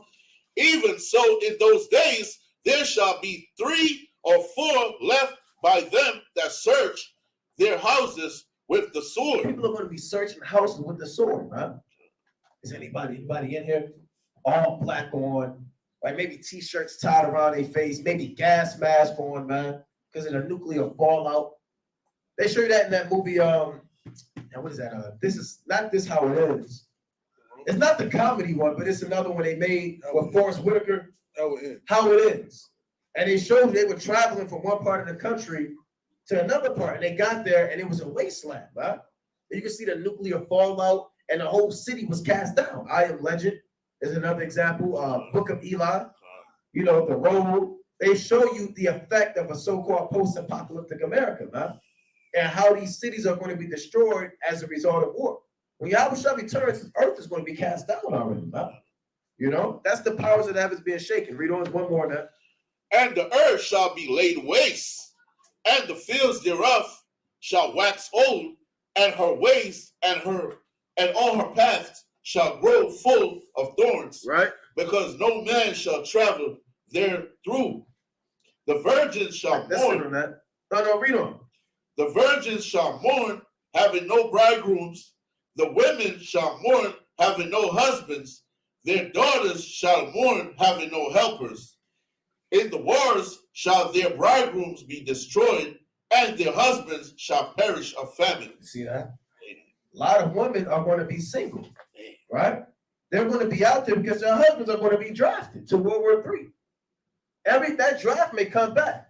Now they're saying they may draft certain women to the war, man. I'm not sure if brother saw that, but the women are going to be out there destitute. That's what the Lord said. 7 women shall take hold of 1 man, because a lot of these men are going to die in a war and die in a famine, man. They might get sent somewhere to damn China in a mountain somewhere and get blown up by a Moabite, and the mother's at home and she's just waiting for something to happen, man. So the Israelite man, one more quick precept, go to Isaiah 13. The Lord said the Israelite man is going to be more valuable than fine gold in those days, man. In those days, if you see a brother with fringes on and a Bible in his hand, that brother is going to be gold, man. You better cleave to that brother, man. Hey, where you going? You got sir, you're not Marquette. You got sir, brother, you ain't a Marquette, man. Right? You ain't with us, man. And certain brothers going to leave you out there, man. Let's bring that. That'd be a miracle if you still got your fringes on and your Bible and an apocrypha. Let's bring that up. That's a miracle. 13. 12. Book of Isaiah, chapter 13, and verse 12. I will make a man more precious than fine gold, even a man than the golden wedge of Ophir. Yeah, Jake, right now, you're not more precious than fine gold. Just as a damn statistic, man. A nigga in the streets, a monkey, a gold, a savage, you're in a hate group. Nobody respects you, man. The so-called white man hates you. Eve might hate you, man. Your own brother hates you. Your kids hate putting the fringes on. Everybody is against you, man. Everybody hates the Israelite man. That's right. But in those days, he is going to be the most valuable man of all time. Walking around with his beard on, confidence in the Most High. That's who the Most High is going to be dealing with. Have brothers ever seen the golden wedge of Ophir? See that? That's how rare it is to find a man of the Lord with all hell breaking loose, man. If you find a man of the Most High, you better stay with that, man. That's why these women will cleave to those men. Can you break down Proverbs chapter, 36? Tell me, I'm a Proverbs 36 woman. I can cook, I can sew, right? I can make biscuits, I can do so-and-so. She's gonna be doing her makeup. She's gonna be trying to make herself look right, splash a little mud water on her face. That's a man to the Lord right there. All right, we ain't gonna miss out. He do that now for rappers. That's guilty. Jay-Z's coming. Trey, they put on a fancy outfit. They max out their damn parents' credit card. They get their nasty eyelashes like a claw. And they put on a skimpy, nasty outfit. And they try to sneak backstage, man. To smoke and drink with their drink, man. I had a homeboy in the world who lost his girlfriend to currency. Wow, you see that? All loyalty goes out the window, man. This is when currency was out. Man, we used to listen to currency. Everybody used to listen to currency, man. I used to play currency when he'd be in the car with me. He'd be like, turn that on. You know I want to listen to this. I got a preset. Right. I get second address. right? Chapter 12 and verse 42. Right? I'll be damned if I lose my woman to currency. Man. God. That's mad. I still Bad. bad though. I ain't care. That's bad. Second Esdras, chapter 12 and verse 42. Book of Second Ezra, chapter 12. So, Right? So like the scriptures say, man, hey, that man is going to be more precious than fine gold. Bring that out. come. Book of Second Ezra, chapter 12, verse 42. For of all the prophets, thou only art left us as a cluster of the vintage. Right? You get just a cluster of a whole vintage, man. Imagine miles and miles of fields are nothing but the vineyard, man. The Lord said, out of all the prophets, thou art the only one left out of all the vintage, man. And that's deep when you think about it. It's like going to a cornfield, you see all that damn corn. You see that one last stalk just sitting there, just nice and lonely, man. And that's how the prophets gonna be in the last days. Read that again. For of all the prophets, thou And so only. like, yeah, everybody's not a prophet, man. Just because you know the scriptures don't mean you're a prophet. So it's going to be a lot of men or a short number of men that know the precepts and have the understanding, but everybody's not a prophet. Everybody's not going to be able to go into prophecy. Just because you could break down Deuteronomy and Proverbs and you could go into that Esther and Nehemiah don't mean you're a prophet, man. It's going to be prophets, you understand, that can go into Isaiah, Jeremiah, Revelation, Second Esdras. Of all of them that are left, is going to be one out of a whole vintage. You know? Only are left us as a cluster of the vintage and as a candle in a dark place. And the Lord said we're going to be like a candle in a dark place, man. Because this is Babylon, the valley of the shadow of death, man. Where it's nothing but pitch black. It's nothing but evil out here, man. We are the light, you understand, in the world. Everybody else is darkness. When you go to the grocery store, we the light shining. We got our fringes on, our beard, our Bibles, you understand? We don't want to shine it. Out of all the earth, we're going to be like a candle, man. So if it's nothing but pitch blackness, if all the lights went out and you see a candle a mile away, you still going to see that light, man. You got everybody running to that light. There's hope. He has the precepts. He knows the understanding. You're going to have certain men, I'm led to believe the Lord going to put the spirit on those men because those men already know the precepts. They already remember the precepts, and they're going to be quoting precepts off the top of their head, man. Right? You know how many times brothers have read Deuteronomy 28, 9, 15, Deuteronomy 28, 68? Brothers going to be quoting it off the top of their head, like by heart. You see a lost soul, hey man, well, this is the Lord, Deuteronomy 28, 15, and it says that the Lord put you in a spirit, and you start prophesying like the book of Eli, man. You're not missing a word. You're not missing a beat. And then that spirit, you don't have to read. It's a spirit. These are the words of life. You understand? Yeah, I wish I wasn't reading no book. Though he's prophesied. He is the word. That's right. So when we remember these words and we say them, it's a spirit that's going to hit these men in those days. And Lord willing, they're going to wake up, man. Read on. And as a haven or ship preserved from the tempest. Preserved from the tempest where all hell breaking loose. Give me the book of Isaiah chapter 41, right? And start at verse 17. Right? Book of Isaiah, chapter 41 and verse 17. When the poor and needy seek water, and there is none. It's not going to be no water in those days, man. You're not going to be able to go to Deer Park, right? Down Aviani and all of these other different water companies, man. They're not going to be bottled up nice for you, looking all beautiful. It's not going to be like that in the last days, man. You're going to be out there by yourself. It said, read that again, King. When the poor and needy seek water, and there is none, and their tongue faileth for thirst, I, the Lord, will hear them. You got to have faith in those days, man, for the Lord to be able to hear you. If you don't have faith, you're not going to be able to be fed. You're not going to be able to be clothed, and you're not going to have any water, man. That's right. It takes a strong soul to know that you have nothing, and the Lord may not answered your prayer in 2 to 3 days that he can still hear you, man. Read on. I, the God of Israel, will not forsake them. What the Lord say? I, the God of Israel, will not forsake them. And brothers got to understand that's talking about nigh to death. It's not talking about once your stomach started, oh man, I guess I'm getting forsaken. That's not what that's talking about, man. That's talking about the Lord not going to let you be put to death, man. That's right. You cleave unto him, he's not going to let you go, man. He's not going to leave you. Read on.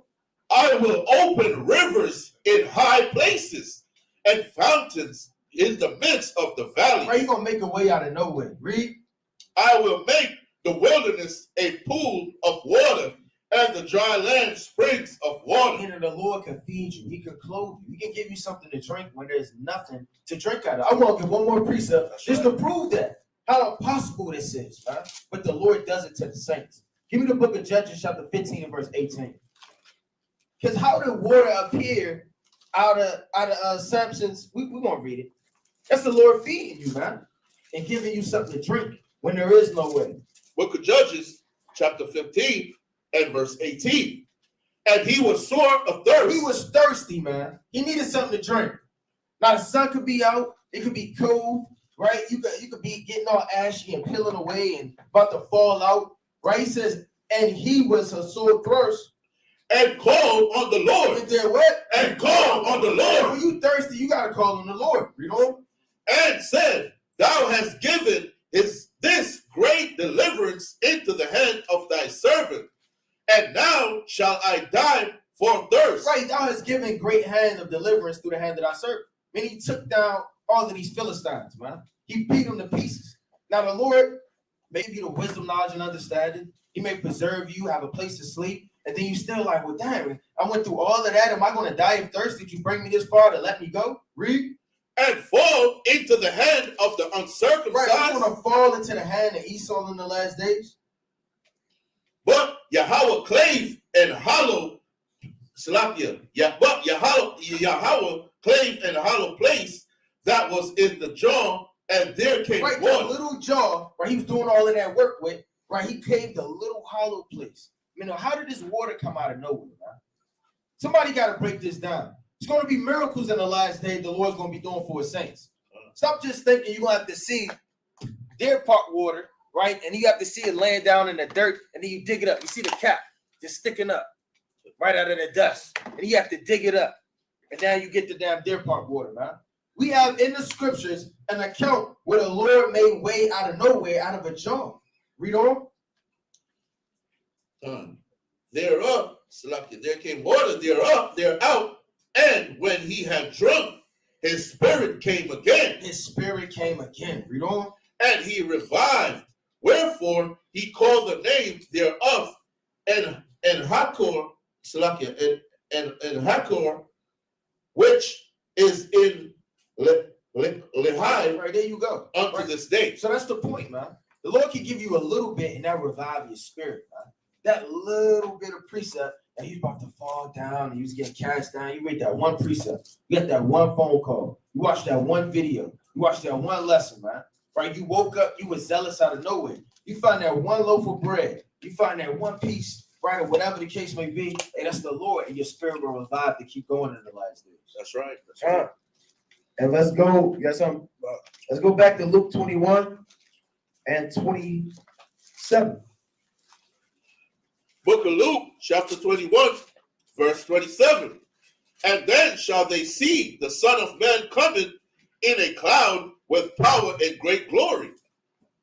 And with that, come your show. Come your show. Come your show. Come your show. Come your show. Come your show. Volume 4, next Sabbath.